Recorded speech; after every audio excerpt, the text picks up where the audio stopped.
Well, in this video, YouTubers, I'd like to talk about the tragic case of Clarinetist X.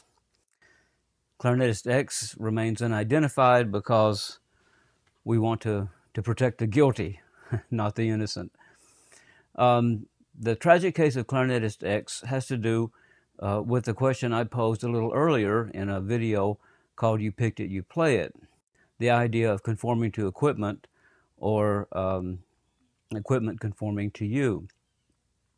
It has to do with the way we think about equipment and think about our playing in relationship to equipment. Say, when we're testing a new mouthpiece or a new reed or a new clarinet or any new piece of equipment, it's really incumbent on us to make sure that certain things are examined in a certain order. And if they're not, then you're going to end up with a skewed result. Something's going to be wrong somewhere in the result. Let me see if I can give you a good practical example of that.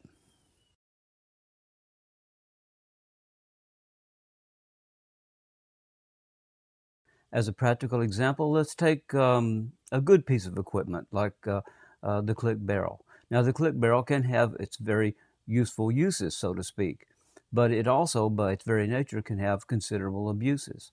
Let's say, for instance, that you're a high school band director and your kids are playing flat in the upper register, playing very flat. So what do? You solve the problem by getting a click barrel, and the kids, when they're playing flat, they just click that barrel on down there so that it gets shorter and shorter, and then voila, all of a sudden they're playing the notes above the staff and they're playing them relatively well in tune. Happy, happy, joy, joy. But the problem is that when you get the reed or when you get the barrel that short, then the throat tones and the rest of the instrument, but especially the throat tones, begin to go sky high. And in some models of clarinets, even the right-hand low register goes even higher than it normally goes because of the defective acoustical designs that such clarinets have. This is a terrible circumstance. Now, why does this happen? It happens because the band director was looking at the result, not at the cause properly.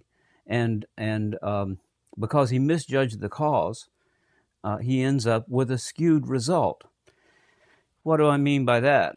I mean, for instance, that the real cause was not that the barrel was too long. The cause was that the clarinet players were playing with a low forward tongue position and not properly voicing for the high register as they should to bring those notes up. You know, with the proper tongue position, you can bring the high notes up, you know, to notes above the staff 10 or 15 cents. I've demonstrated how much variation you can get with just tongue position alone on previous videos. So the children have actually a playing fault. They're playing with a low forward tongue position. But the band director chooses, instead of correcting the problem with the player, the band director chooses to adjust the equipment in an unwarranted way to correct a fault in one area. Well, the correction seems to be made, but because of the extreme means that he uses by shortening the barrel a ridiculous length, he throws something else out. Let me submit to you that trading a headache for an upset stomach doesn't solve the problem. When the problem is solved and no other problems are created. And the reason the band directors and many other people fail to solve problems like that and similar such problems is because they're not thinking correctly about the clarinet to begin with. Bad equipment, imperfect equipment, will cause you to play in imperfect ways. In other words, bad equipment trains you to develop inefficient habits. And once those get ingrained, sometimes it's extremely hard to break them. Almost impossible to break them in some cases.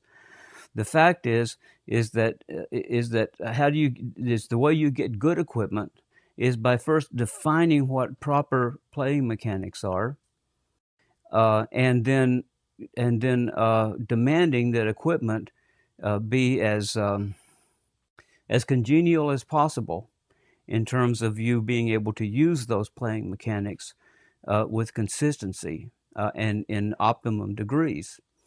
When you have to make inordinate adjustments because of imperfections in clarinet design or equipment design, whatever that might be, whether it's bad reeds or bad balance in the instrument and so on and so forth, It's going to train you in a way that of inefficiency that you should never have had to play if you had actually had really good equipment. So the first thing to do is to define your playing mechanics and make sure that your playing mechanics are correct, and then you'll have a better perspective to judge good equipment. Let me give you one more example.